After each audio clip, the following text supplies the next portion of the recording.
साधक बगल से निकल भर जाए, मरणासन रोगी भी जी उठेगा। वो भले ठीक हो जाए, किंतु साधक उसे अपनी देन मान बैठे तो नष्ट हो जाएगा। एक रोगी के स्थान पर हजारों रोगी घेर लेंगे, भजन चिंतन का क्रम अवरुद्ध हो जाएगा और उधर बहकते बहकते प्रकृति का बाहुल्य हो जाएगा। यदि लक्ष्य दूर है और साधक कृपा करता है, तो कृपा का अकेला आचरण ही समितिंजय समूची सेना को जीत लेगा। इसलिए साधक को पूर्ति पर्यंत इससे सतर्क रहना चाहिए। दया बिनु संत कसाई, दया करी तो आफत आई। लेकिन अधूरी अवस्था में यह विजातीय प्रवृत्ति का दुर्धर्ष योद्धा है। इसी प्रकार आसक्ति रूपी अश्वत्थामा, विकल्प रूपी विकर्ण और भ्रममयी श्वास ही भूरि श्रवा है। ये सभी बहिर्मुखी प्रवाह के नायक हैं।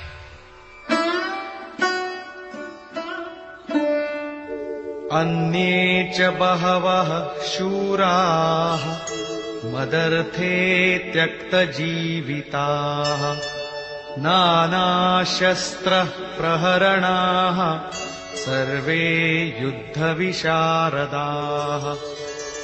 और भी बहुत से शूरवीर अनेक शस्त्रों से युक्त मेरे लिए जीवन की आशा को त्याग कर युद्ध में डटे हैं। सभी मेरे लिए प्राण त्यागने वाले हैं, किंतु उनकी कोई ठोस गणना नहीं है।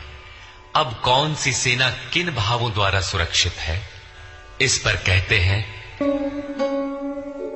अपर्याप्तम तदस्माकं बलम भीष्माभिरक्षितम् पर्याप्तम त्विदमेतेषां बलम भीमाभिरक्षितम्। भीष्म द्वारा रक्षित हमारी सेना सब प्रकार से अजेय है और भीम द्वारा रक्षित इन लोगों की सेना जीतने में सुगम है। पर्याप्त और अपर्याप्त जैसे श्लिष्ट शब्द का प्रयोग दुर्योधन की आशंका को व्यक्त करता है। अतः देखना है कि भीष्म कौन सी सत्ता है जिस पर कौरव निर्भर करते हैं, तथा भीम कौन सी सत्ता है जिस पर दैवी संपद संपूर्ण पांडव निर्भर है। दुर्योधन अपनी व्यवस्था देता है कि अयनेषु च सर्वेषु यथा भागमवस्थिताः भीष्ममेवाभिरक्षन्तु भवन्तः सर्व एव हि। इसलिए सब मोर्चों पर अपनी अपनी जगह स्थित रहते हुए आप लोग सब के सब भीष्म की ही सब ओर से रक्षा करें। यदि भीष्म हैं तो हम अजेय हैं, इसलिए आप पांडवों से न लड़कर केवल भीष्म की ही रक्षा करें। कैसा योद्धा है भीष्म, जो स्वयं अपनी रक्षा नहीं कर पा रहा है, कौरवों को उसकी रक्षा व्यवस्था करनी पड़ रही है। ये कोई बाह्य योद्धा नहीं, ब्रह्म ही भीष्म है। जब तक ब्रह्म जीवित है, तब तक विजातीय प्रवृत्तियां कौरव अजेय है। अजेय का ये अर्थ नहीं कि जिसे जीता ही न जा सके, बल्कि अजेय का अर्थ दुर्जय है, जिसे कठिनाई से जीता जा सकता हो। महा अजय संसार रिपु जीत सकई सो वीर। यदि भ्रम समाप्त हो जाए तो अविद्या अस्तित्वहीन हो जाए। मोह इत्यादि जो आंशिक रूप से बचे भी हैं, शीघ्र ही समाप्त हो जाएंगे। भीष्म की इच्छा मृत्यु थी, इच्छा ही भ्रम है। इच्छा का अंत और भ्रम का मिटना एक ही बात है।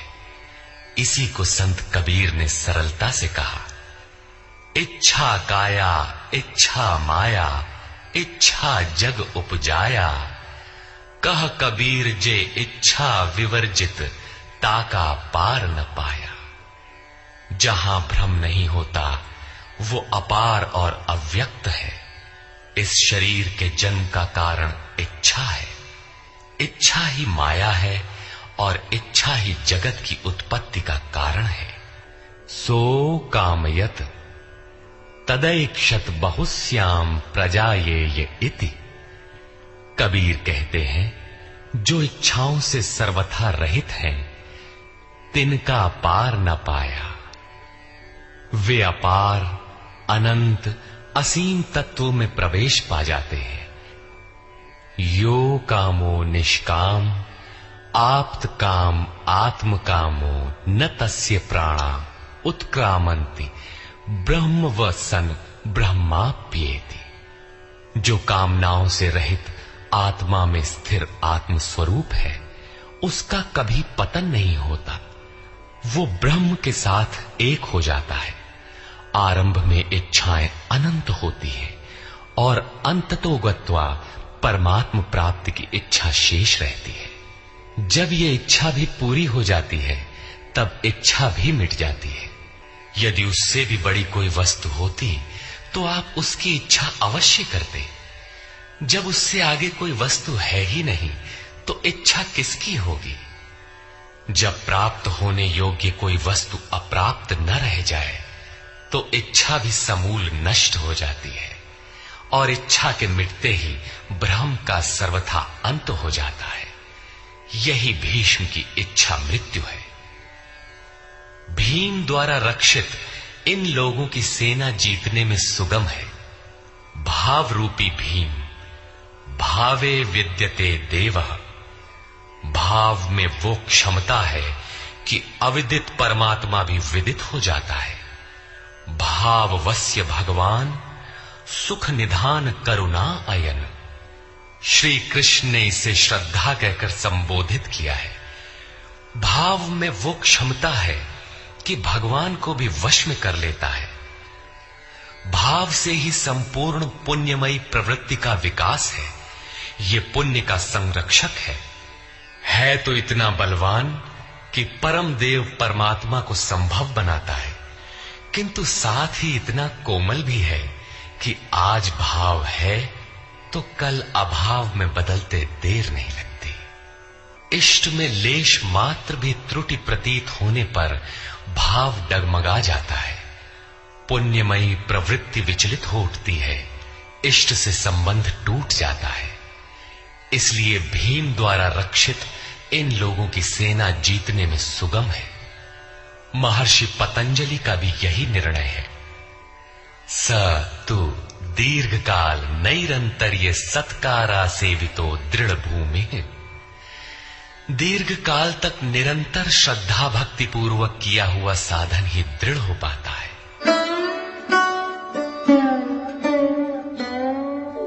तस्य संजनयन् हर्षं कुरु वृद्धः पितामहः। सिंहनादं विनद्योच्चैः शंखं दद्मौ प्रतापवान्। इस प्रकार अपने बलाबल का निर्णय लेकर शंख ध्वनि हुई। शंख ध्वनि पात्रों के पराक्रम की घोषणा है कि जीतने पर कौन सा पात्र आपको क्या देगा।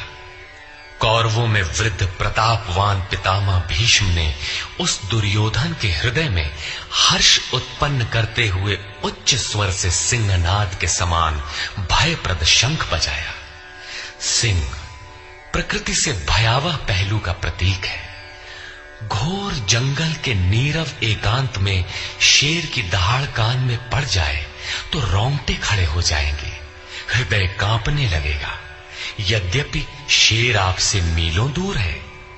भय प्रकृति में होता है, परमात्मा में नहीं। वो तो अभय सत्ता है। भ्रम रूपी भीष्म यदि विजयी होता है तो प्रकृति के जिस भयारण्य में आप हैं, उससे भी अधिक भय के आवरण में बांध देगा। भय की एक परत और बढ़ जाएगी, भय का आवरण घना हो उठेगा। ये भ्रम इसके अतिरिक्त और कुछ नहीं दे सकेगा। अतः प्रकृति से निवृत्ति ही गंतव्य का मार्ग है। संसार में प्रवृत्ति तो भवाटवी है, घोर अंधकार की छाया है। इसके आगे कौरवों की कोई घोषणा नहीं है। कौरवों की ओर से कई बाजे एक साथ बजे, किंतु कुल मिलाकर वे भी भय ही प्रदान करते हैं, इससे अधिक कुछ नहीं।